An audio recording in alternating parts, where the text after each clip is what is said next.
সারা বছরই তো কচু শাক খাওয়া হয়, তবে বর্ষাকালের কচু শাকের আলাদাই স্বাদ। আর আমিষ নিরামিষ দুভাবেই তো কচু শাক রান্না করা হয়। আমিষের কথা উঠলেই সেখানে প্রথমেই মাথায় আসে সেটা হলো ইলিশ মাছের মুড়ো।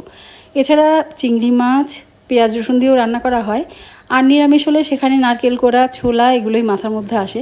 তবে আজকে আমি যে কচু শাকটা রান্না করব সেটা অবশ্যই নিরামিষ, কিন্তু সেখানে আমি ছোলা দেব না, দেবো একটুখানি মুগ ডাল।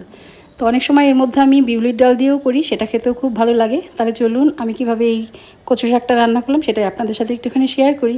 তো ওইদিকে একটা মশলা আমি রেডি করে নিয়েছি, আর এইদিকে আমি তেল দিয়ে কড়াইতে তার মধ্যে দিয়ে দিলাম ফোড়নে তেজপাতা, শুকনো লঙ্কা আর গোটা জিরে।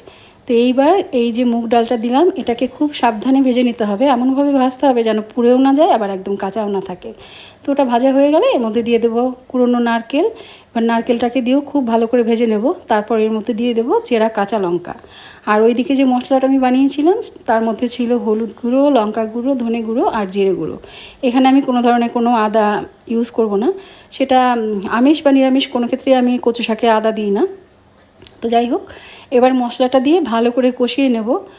এমনভাবে কষাতে হবে যেন এর থেকে তেল বেরিয়ে আসে। তারপর এর মধ্যে দিয়ে দেবো স্বাদ মতো লবণ আর পরিমাণ মতো চিনি, কারণ নিরামিষ যে কোনো আইটেমই একটু মিষ্টি মিষ্টি খেতেই ভালো লাগে। আর এটা না ছোটোর থেকেই আমরা দেখে এসেছি, আমাদের বাড়িতে রান্না হয় খুব, মানে এই মুগ ডাল দিয়ে অথবা বিউলির ডাল দিয়ে এটা রান্না হয়। তো আগের থেকেই আমার এই কচুটা সেদ্ধ করা ছিল। এবারে শাকগুলো দিয়ে ভালো করে নাড়ি চাড়িয়ে খানিকক্ষণ কষিয়ে নেব, তারপর এটাকে ঢেকে দেব।